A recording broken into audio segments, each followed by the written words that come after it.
ජීවිතයේ විවිධ කඩයින් පසු කරන අපට මුහුණ දෙන්නට සිදුවෙන නේකවිධ අත්දැකීම් සම්භාරය අපි අපේ ජීවිතවලට අත්දැකීම් කරගන්නවා.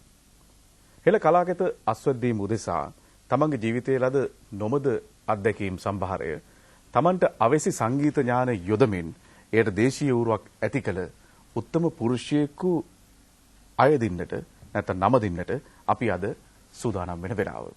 ඔහු යුග පුරුෂයෙකු වන්නේ ශ්‍රී ලංකාවේ එක් පැත්තකින් වේදිකා නාට්‍ය සම්ප්‍රදායේ අලුත් සංගීතමය පැතිකඩක් නිරූපණය සහ පැවති නාට්‍ය සම්ප්‍රදාය තුළ නවාරගත් සංගීත සම්මිශ්‍රණය, තවත් පැත්තකින් ජනගී ආර වඩාත් හොඳින් මුසු කරමින් අපේ ආරක් වේදිකා නාට්‍ය සම්ප්‍රදාය තුළ සංගීතයෙන් මුසපත් කිරීම. ඒ විතරක් නෙමෙයි. ඔහු ලාංකීය සිංහල ගීත වංශ කතාවේ අලුත් නැම්මක් තමන්ගේ සංගීතය පරයා නැගෙන අපේකමක් මුසු කරමින් එකතු කළා. ඒ නිසා හෙළ ගීයට අලුත් වරුණක් එකතු කරන්න අපිට හැකියාව ලැබුණා. මේ උත්තම සම්මාදම එකතු කරපු මේ උත්තම කලා ශිල්පියා ලාංකීය ගුවන්විදුලි වංශ කතාවේ දීර්ඝ සේවාවක් ඉටු කරන ලද චරිතයක්. ඒ විතරක් නෙමෙයි. ශ්‍රී ලංකාවේ ප්‍රධාන උත්සව අවස්ථා පැවැත්වෙන්නේ කොතනට? එතනට ශ්‍රී ලාංකීය ජන ආර මිශ්‍ර කරමින් අලුත් සංගීත සම්ප්‍රදායක් බිහි කරමින් නවමු දැක්මක් ඇති කරන්නට උත්සාහ දරපු චරිතයක්.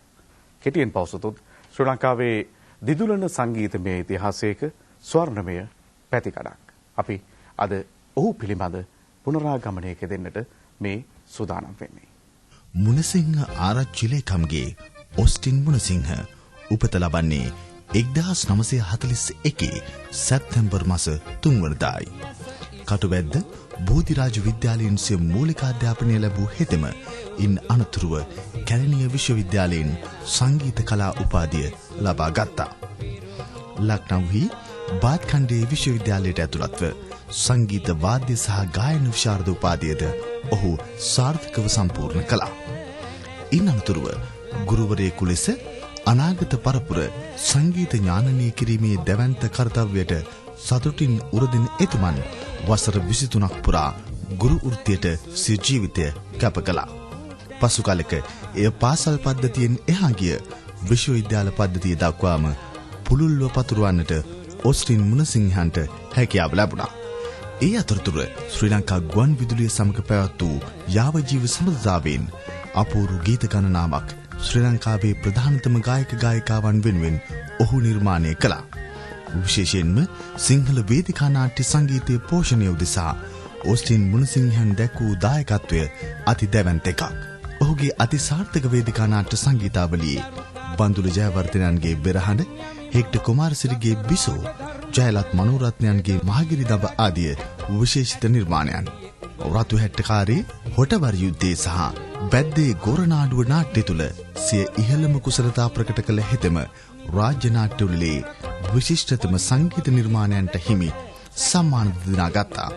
එමෙන්ම හෙන්රි ජයසේනයන්ගේ නාට්‍ය රසකම සංගීතයේ මෙහෙවීමේ වගකීමද ඔස්ටින් මුණසිංහන් ඉතා සාර්ථකව ඉටු කළා. බඩපපු දැවිල්ලට ඊනෝ තත්පර 6න් ක්‍රියාකිරීම ආරම්භේ. මංචි රටේ සුපර් කියන්නේ නිකන් නෙවෙයි. තකබීතු කළා. සිංහල සංගීතය තුළ සිය අනන්‍ය සංගීත ආරක මතක ලකුණු තැබූ ඔස්ටින් මුණසිංහන් 2007 වසරේ අප්‍රේල් මාස 28 වනදා මෙලොව හැර ගියා.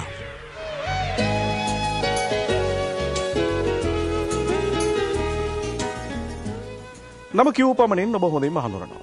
ඔස්ටින් මුණසිංහ. ඔහු මේ ශාස්ත්‍රකීය එළඹිලා අවුරුදු 7ක් විතර යනකොට අපට අහිමි වෙන ශ්‍රේෂ්ඨ කලාකරුවෙක්. හැබැයි ඔහු කලාකෙත පුරන්නට පටන් ගන්නෙ අද ඊයේ නෙවෙයි. 70 දශකයේ අපි කවුරුත් ආදරය කරන කවුරුත් කතා කරන ස්වර්ණමය යුගයේ කොටස්කරුවෙක්. ඒ කොටස්කරුවෙක් වන්නේ සිංහල ගීතය, ජන ගීතය හා බැඳි නේක විද සිත්තම් අපි විඳින නිසාත් අපගේ වේදිකා නාට්‍ය සම්ප්‍රදායේ අලුත් ඉමක් ඔහු නිරූපණය කරන ලද නිසා. එන මේ අතීතය යලි අද මේ වැඩසටහන තුළ උද්දීපනය කරන්නට නැත්නම් යලි යලිත් ඔහුව ජීවත් කරවන්නට අද පරම්පරාවට මේ පිළිබඳ සැක සංකා රහිතව යම් ආකාරයක මතක සටහනක් ශේෂ කරන්නට වඩාත් වටින සුන්දරතම විද්වතුන් පිරිසක් අද මේ උත්තමයා පිළිබඳ කතා කරන්න එකතු වෙලා සිටිනවා. ඔස්ටින් මුණසිංහ පිළිබඳ කතා කරන්න පැති ගොඩක් තියෙනවා. මේ පැති එකිනෙක අපි සැකවින් විශ්ලේෂණය කරන්න බලාපොරොත්තු වෙනවා. මම ඉඳගෙන ඉන්න පිළිවෙලට අද මේ කණ්ඩායම හඳුන්වලා දෙන්නම්.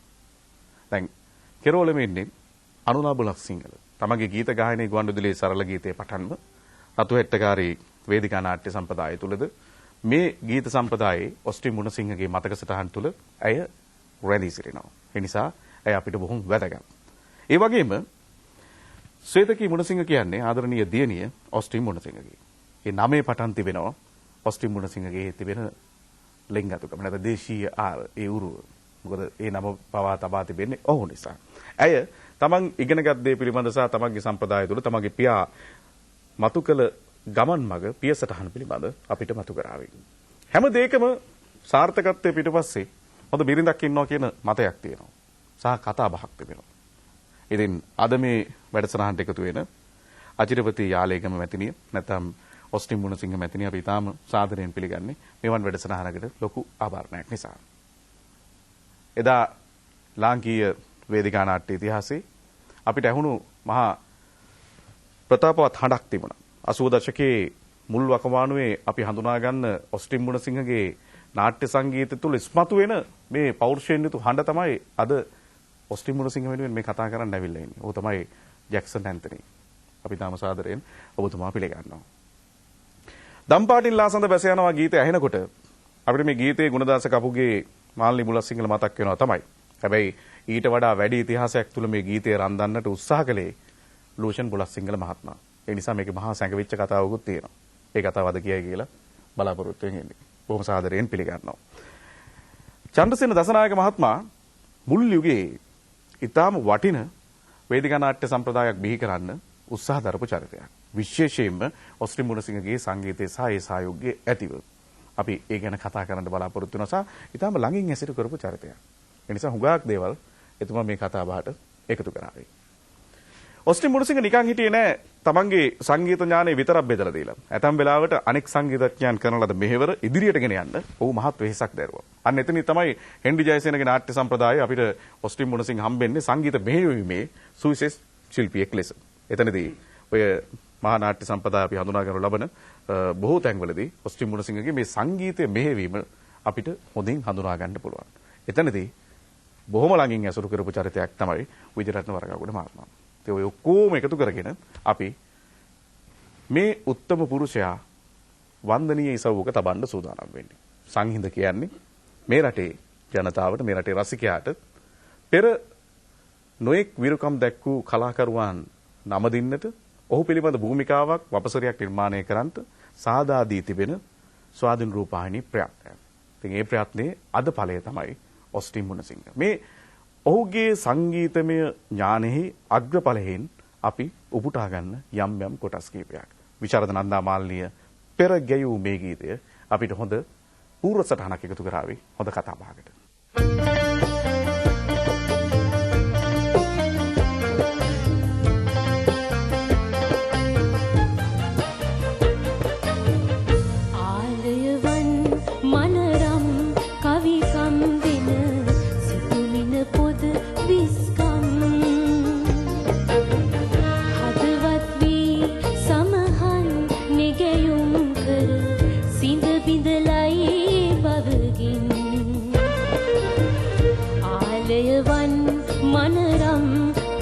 Come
පොද විස්කම් හදවත් වී සමහම් නිගයුම් සිඳ බිඳලයි බවගින් ආලයවන් මනරම් කවිකම් දෙන සිතුමින පොද විස්කම් හදවත් වී සමහම් නොගැයුම් සිඳ බිඳලයි බවගින් ඔස්ටින් මුණසිංහ මහත්තයා ගැන කතා කරන්න මේ එකතු වෙලා ඉන්න සභාව කොයිතරම් දුරට සුසුකම් ලබනවද මුණසිංහ මහත්මයා ගැන කතා කරන්න. දැන් අපි දන්නවා ඔබ සමහර වෙලාවට නමින් පමණක් ඔස්ටින් මුණසිංහ ගැන අසා තිබෙන පරපුරක් වෙන්න පුළුවන්. ඒ අතර සැකහැර හොඳින් දන්න උදවියත් ඇති. ඒ අයට නෙමෙයි මම කියන්නේ. ඇත්තටම මේ සභාවේ ඉන්න උදවිය කොයිතරම්නම් ඉතිහාසයක් මෙතුමා එක්ක කටයුතු කරලා තියෙනවද? මේක මම හිතන වැඩසටහනේ මුලින්ම එකතු වෙන්න ඕන කියලා වෙලා. ඒ නිසා මම කැමතියි චන්ද්‍රසේන රත්නායක මහත්මයාගෙන් අහන්න. ඔබතුමාට මුණසිංහ මහත්තයා මුණ ගැහෙන්නේ කොයි කාලෙද? මට මුණසිංහ මහත්මයා මුණ ගැහුනේ 1970 දී. 1970 දී මුණ ගැහිලා අපි පළවෙනිම නාට්‍ය මගේ පළවෙනිම වැඩිහිටියන් සඳහා වූ නාට්‍ය රන්කඳ මේට ඔස්ටින් මුණසිංහ මහත්මයා කැමැත්ත ලබා ගත්තා සංගීතය කරන්න. ඔක තමයි ඔබතුමාගේ මුණ ගැහිම. අපි ඔක ලූෂන් බුලසිංහල මහත්තයන් ඇහුවොත් මට ඔස්ටින් මුණසිංහ මහත්මයා මුණ ගැහෙන්නේ 1967. ඒ වකට ප්‍රේමරංජිත් තිලකරත්න මහත්මයා කෝන්තරේ කියන සංගීතමය නාටකය පුහුණු වීම කරයි. එහි සංගීත අධ්‍යක්ෂණය කළේ ෂෙල්ටන් ප්‍රේමරත්න මහත්මයා වුණාට වඩාත් අපිත් එක්ක සමීපතම චරිතය ඒකම පොදුවේ හැම දෙනා එක්කම ලිංගතු වුණු චරිතය තමයි ඔස්ටින් මුණසිංහ. ඔහු හිටියේ තාල තරංගවලට. මොකද ඔහු ඊටම දක්ෂ තාල තරංග වාදකෙක්. ෂෙල්ටන් ප්‍රේමරත්න මහත්මයාට එයා හිටියාම ඇති නාට්‍ය පුහුණු කරන්න ෂෙල්ටන් එක්ක. ඉතින් ඒ කාලේ තමයි මාත් එක්ක වඩාත් සමීප වුණේ. ඊට පස්සේ මට ඔස්ටින් නැවත මුණ ගැහෙන්නේ 1971 මම ගුවන්විදුලි සංස්ථාවේ නිවේදකයෙක් හැටියට පත් වෙලා ආපුවාම ඔහු වාදක මණ්ඩලයේ හිටියා. එතනින් එහාට කතාව අපි පසුව දිගාරින්න බලාපොරොත්තු වෙනවා. දැන් ඔය අපේ විජයරත්න වරකගොඩ මහත්තයාට ඔස්ටින් මුණසිංහ මහත්මයා මුණ ගැහිලා ඊට වඩා වෙනස් තැනකදී. ඒකත් අපිට මුලින්ම කිව්වනම් වටිනවා.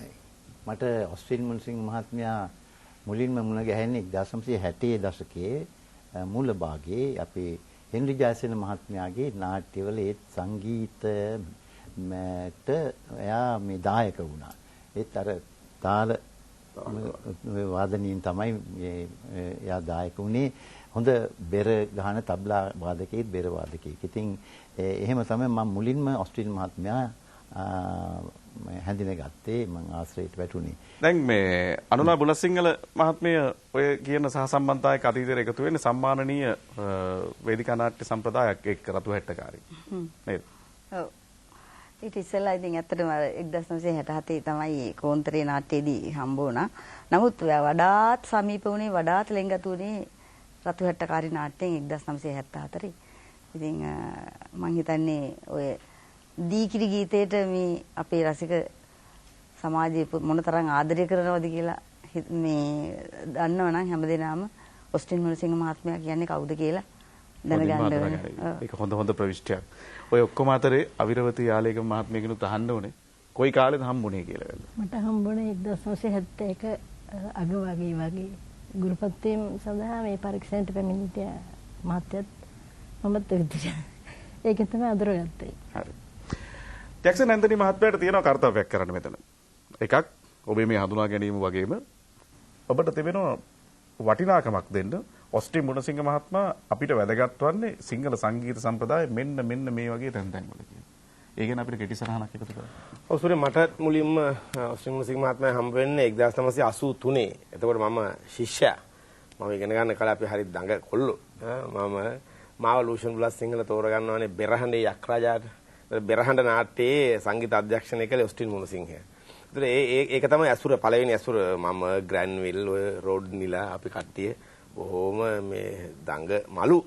ඉතින් ඒ අස්සේ අපිට මේ බොහෝ දේවල් කියා දුන්නා. ඉතින් ඒ නිසා මට ඔස්ටින් අයව හම්බ වෙනකොට 83 ඊට පෙර මම ඔහුව හොඳින් හඳුනගෙන හිටිය සංගීතඥයෙක් ලෙස. මොකද අපිව වේදිකාවට කැඳවුවේ රතු හැට්ටකාරී වගේ නාට්‍යනේ. රතු හැට්ටකාරී නාට්‍ය මම හිතන්නේ මම පස්පාතාවක් විතර බලලා තියෙනවා.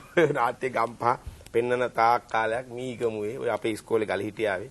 හරි මම හිතන්නේ ගැන්නොත් පස්පාතාවක් මම බලලා තියෙනවා. ඒ නිසා ඒ සංගීතයට හරිම ප්‍රියයි. ඒතර ඒ නිසා ඔස්ටින් මුණසිංහ කෙනෙක් ගැන අපි හඳුනනවා. ගුවන් විදුලියෙන් අපි හඳුනනවා. නමුත් දැකලා අසුරු කරලා තිබුණේ නැහැ. එහෙම හොඳින් හඳුනන යෝධයෙක්ව ඇසුරු කරන්න ලැබුණාම ඒක ලොකු පිනක්. ඒ නිසා තමයි මට එතුමන් හම්බ වෙන්නේ. එතෙන් සිට මම එතුමන් දැස බලා සිටිනවා. සෝරේ අහපු දෙවෙනි ප්‍රශ්නෙට උත්තරේ හරි ගැඹුරුයි. ඒ කියන්නේ මට හිතෙන්නේ දැන් මට හිතෙන්නේ ඔස්ටින් අයියා අපිට නැති වෙන්නේ අපිට ඔස්ටින් අයියා කෙනෙක් ඕනෑම කාලේ කියලා. ඒක තමයි දින දින ඛේද වාචකේ. මොකද හේතුව තමයි එතුමන් මේ අපේ ජන සංගීත ආර හරහා නූතන සංගීතයක් නේ බිහි කළේ. ජන සංගීතයේ ප්‍රතිගායනා කර හිටියා නෙමෙයි. ඒක බොහොම මුරණ්ඩු ලෙස සහ හරි විචිත්‍ර ලෙස එයා ඒක නවීකරණය කළා. නූතනකරණය කළා. යාවත් කාලේනේ අප්ඩේට් කළා.